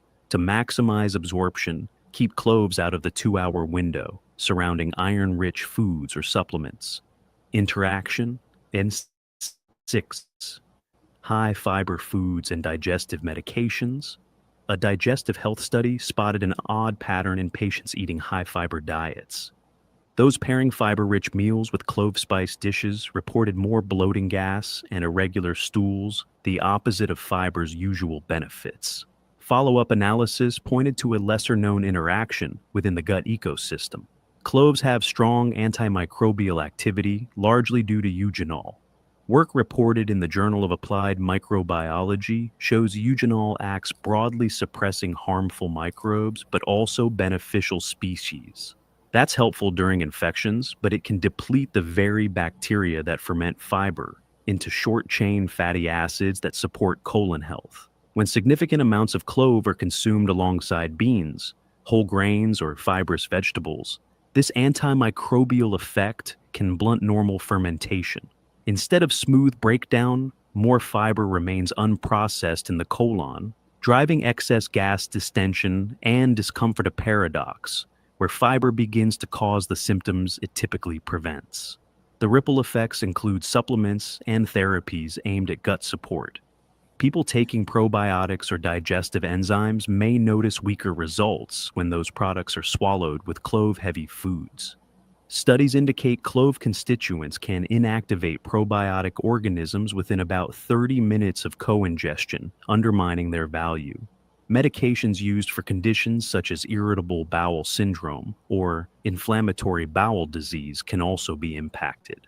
Drugs that rely on specific microbial populations for activation or absorption may work less effectively if the microbiome is disrupted by clove's antimicrobial action. Timing becomes the key lever. Research suggests separating high fiber meals and clove intake by at least 2 to 3 hours to reduce interference. For best digestive outcomes, avoid concentrated clove preparations when eating favored dense foods or when taking probiotic supplements. Interaction: 7 calcium-rich foods and dairy products a pattern. People routinely sipping clove spice chai lattes and other clove beverages alongside dairy were developing unexpected GI complaints and subtle mineral imbalances. Follow-up work pointed to a complex, less obvious interaction between clove bioactives and calcium handling. Cloves do not block calcium at the gut wall the way they hinder non-heme iron. Yet they can interfere with how the body uses calcium after absorption by altering digestive enzymes and the gut microbiome, both central to mineral metabolism and bone integrity. Evidence in the European Journal of Clinical Nutrition indicates that polyphenols present at higher clove concentrations can bind calcium and other minerals in the intestinal tract. This binding does not stop absorption outright, but it can change the rate and efficiency of uptake. When clove-rich drinks or dishes are taken regularly with dairy or calcium supplements, the result over time is less than optimal calcium utilization. The concern is greater for those at risk for osteoporosis or relying on supplements for bone support. Research reported in the Journal of Bone and Mineral Research found that compounds similar to those in cloves can impede calcium incorporation into bone tissue even when blood calcium appears normal. Standard serum calcium tests may miss these subtle yet meaningful effects of habitual clove intake on skeletal health. Tannin load adds another layer. Cloves are high in tannins, and shifts in the gut bacterial community from frequent tannin exposure can influence calcium metabolism. Beneficial microbes help convert calcium into forms that are easier to use. When tannins repeatedly disturb this balance, downstream impacts on absorption and bone maintenance can follow. Timing matters. Many people consider chai or golden milk to be calcium supportive, yet pairing high clove amounts with milk may blunt the very benefit they seek. For best results, avoid consuming large quantities of cloves at the same time as dairy products or calcium supplements, and separate clove-heavy preparations from calcium sources to protect absorption and utilization. Safety recommendations. After walking through these 7 high-risk interactions, one conclusion stands out. A tiny clove bud carries far more biochemical force than most people realize. From dangerously prolonged bleeding to severe hypoglycemia, the documented cases show that natural does not automatically mean safe when foods and drugs intersect. This isn't a call to fear cloves or cut them out completely. Used wisely, they offer real advantages. Their antioxidant capacity outpaces many superfruits, and their anti-inflammatory actions are well described in medical literature. The aim is informed, cautious use that preserves the benefits while steering clear of preventable harm. Here's a practical plan.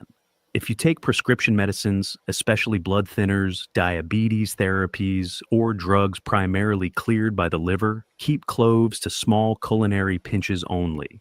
Avoid clove supplements, concentrated teas, and essential oils. Build timing buffers around mineral-dense foods and pills. Separate iron-rich meals and iron tablets from clove intake by at least 2 hours. Apply the same spacing to calcium supplements and dairy to protect calcium handling. Watch your body's signals. Unusual bruising, unexpected blood sugar, swings, new digestive issues, or odd medication effects may flag an interaction. Track symptoms and bring them to your clinician, always mentioning your spice habits. For chronic conditions, consistency matters. Your care team sets doses based on predictable metabolism and absorption. Adding concentrated clove preparations introduces a moving target which can blunt treatment efficacy or trigger side effects. Respect concentration. Many clove extracts and essential oils deliver 50-100x the active compounds found in normal cooking, vastly increasing interaction potential. Share what you've learned. Friends and family managing diabetes, heart disease, or multiple medications are most at risk. Spreading awareness is a simple way to protect them. If this video helped safeguard your health or that of someone you love, type yes in the comments. Your feedback fuels our ongoing work to research and share life-saving information. Thank you for watching Evergreen Health. Subscribe to stay healthy every day. Welcome to... Wow, that was a lot of information, but so valuable. So valuable. What did you all think about that? Who thought that cloves would do all of that, huh? I just want to use the cloves to, spice up my drinks or my food, not realizing how powerful that herb is. It's incredible.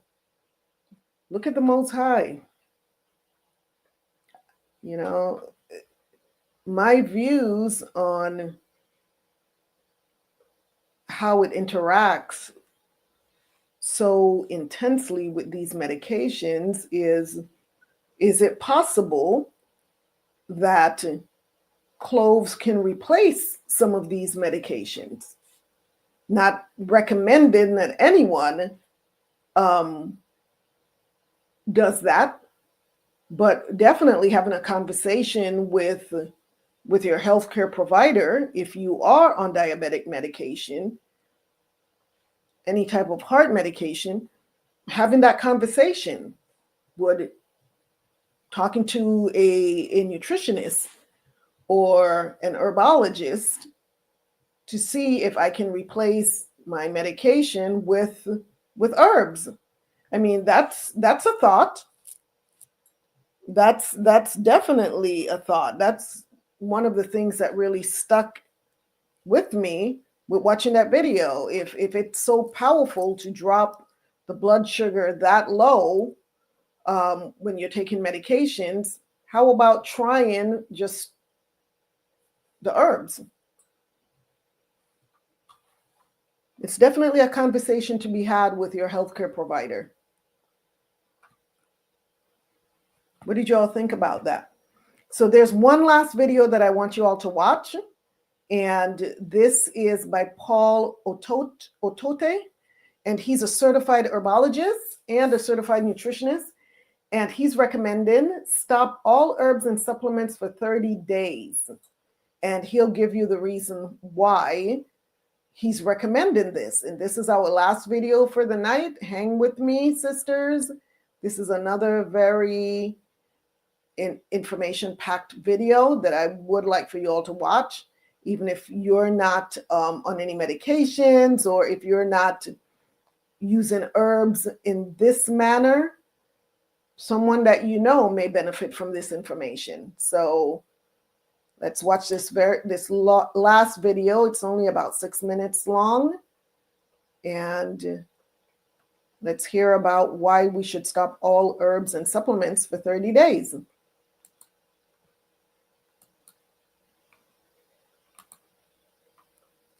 Fair use for educational purposes only. And this is Paul Otote. And he is a certified herbalist and nutritionist. Days. If you take any herb or supplement consistently, you need to watch this video, because here's the truth. There is so much misinformation in the wellness space, and no one is really talking about the long-term impacts of supplementation and consistent herb use. And in this video, I'll explain why everybody needs to take a month of supplements and a month of herbs. And I'll also share with you my personal story and bring you up to speed with some of the science, and give you, towards the end of this video, my golden rule on how long you should take herbs for, how long you should take supplements for, and how long of a break you should actually have. So stick with this video to the end to get all of those gems. I've been taking herbs actively since 2012. And I also take some vitamin D and B12, maybe like once a week. A few months ago, I started noticing what looked to me to be foamy urine. And protein in your urine is called proteinuria. And this could be a sign of kidney dysfunction, diabetes, or lupus, or a few other issues. And personally, I couldn't really figure out what's going on. And I'm taking my herbs consistently as always. I'm still supplementing as always until I put one-to-one together and realized it's these things, it's the supplements, it's the herbs. And generally when people take herbs and supplements, they tend to start with one and then stack over time.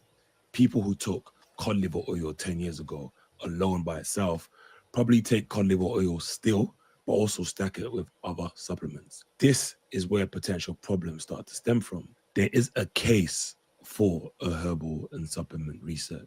When I studied to become a herbalist, during my training, it told us that every 3 weeks on a herb, it's good to take a week off. And that's for short-term use. But we don't really know about long-term use. There isn't much studies on the long-term impacts of most herbs. And from what we know, we definitely need to be a bit more mindful. So let's look into a little bit of research. A study in the Clinical Kidney Journal reviewed how certain herbal remedies have been linked with kidney injury, especially with long-term use or high dosage or both.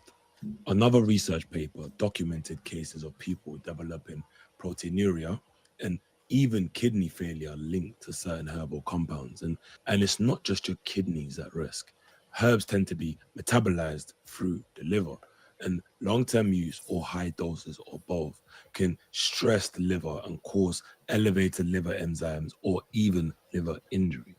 And herbs like kava, comfrey, green tea extract in high doses have all been linked to liver toxicity. So whilst herbs, supplements are beneficial for your daily health, are powerful for healing in the short term, they can gently strain your detox organs if you do not give them a rest. If we think about herbs in the context of history, people use some of these things as and when needed. It wasn't a case that the elite of that day and age or the royals were taking specific herbs every day.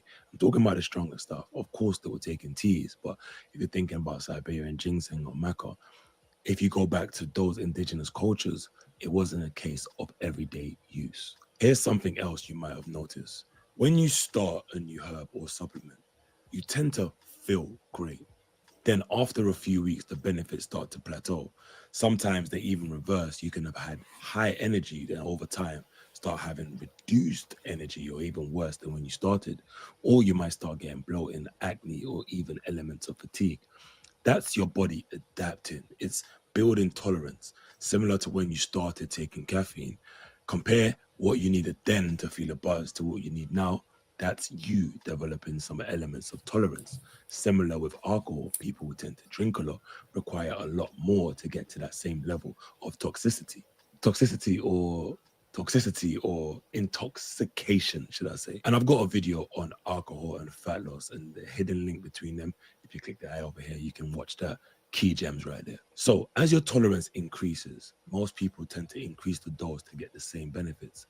And when you increase the dose, you're putting even more pressure on your kidneys and livers.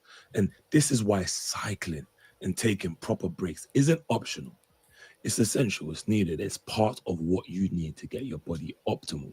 And if you have been taking it every single day for the past year, the past few months, don't worry, the body is an amazing thing. Your body knows how to repair itself if you put it in the situation to heal. Studies show that with alcohol, if you stop drinking alcohol for 4 weeks, your kidneys begin to heal and kidney function tends to improve.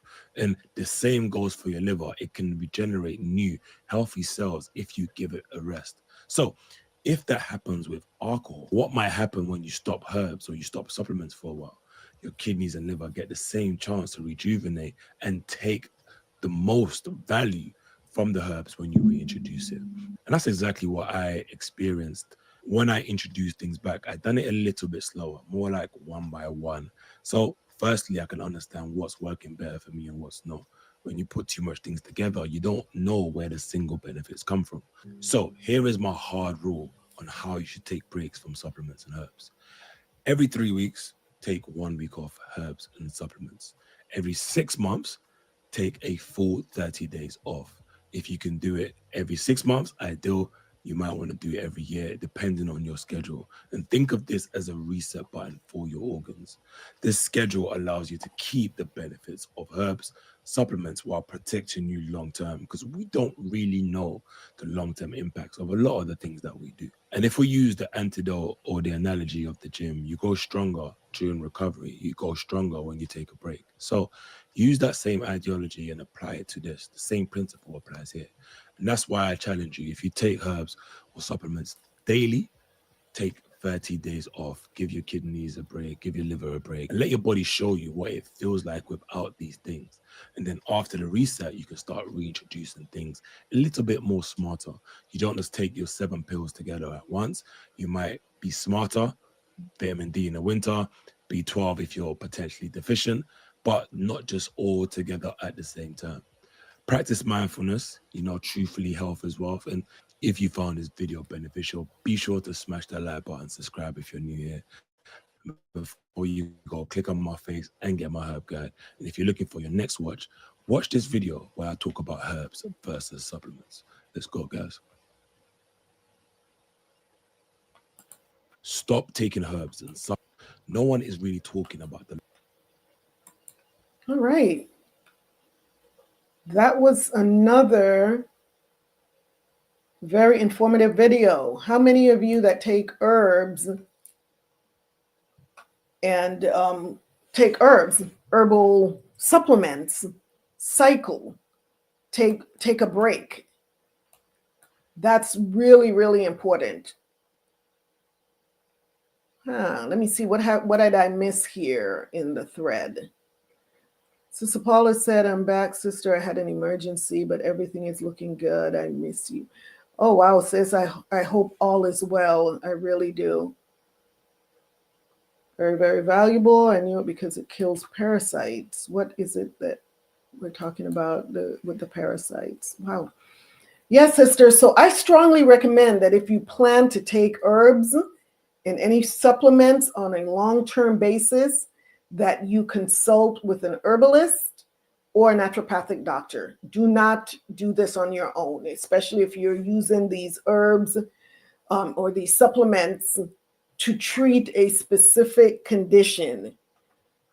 Come under the care of an herbalist or a naturopathic doctor. That's so important to make sure that you're doing things the right way, right? So this week, I'm offering you an invitation. Choose one herb or spice and create a small healing ritual around it. It may be ginger tea, a ginger tea meditation in the morning, or a cinnamon foot soak before going to bed. Just drink some ginger tea, sip some ginger tea when you're reading your scripture for the day. Just relax and sip on some tea, or even some chamomile tea, lavender tea, something that's soothing and calming, or a cinnamon foot soak before going to bed. Honor the gift of healing from the earth and let it nourish not just your body, but also your mind and your spirit. So thank you for joining me on this journey into the world of healing, herbs and spices. If you're ready to bring some of these ancient remedies into your daily life, check out our Shebrew Royal Teas, Tonics, and Temple Treasures wellness collection at ShebrewRoyalty.com. Get to that website. Go there tonight. No pressure, but run over to ShebrewRoyalty.com. So next week's show is yet to be determined. I still don't know for sure what the topic is going to be next week, but I'm working on it.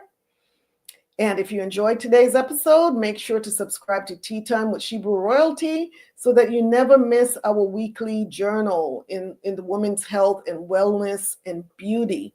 And because I want you to start your autumn or fall on a good note, I've created a free tea and spice healing guide for you. So just visit ShebrewRoyalty.com/wellness-blog. Once again, ShebrewRoyalty.com/wellness-blog. blog. And the new healing guide will be posted on Tuesday, most high, AHAYAH willing. So, sisters, this is the conclusion of our show for tonight.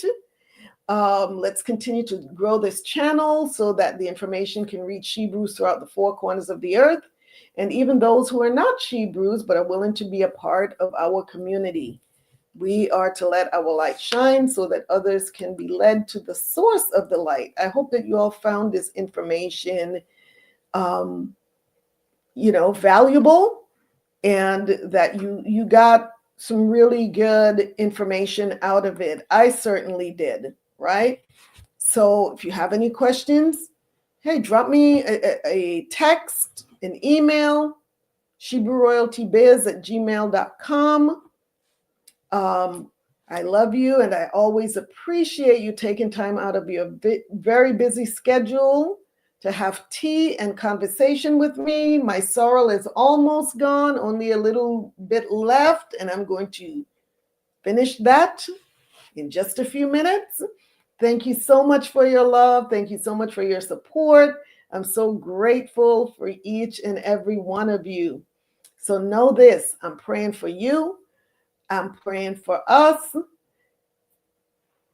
Adorable Yasharala, Shalom, adorable cloves, mild parasite.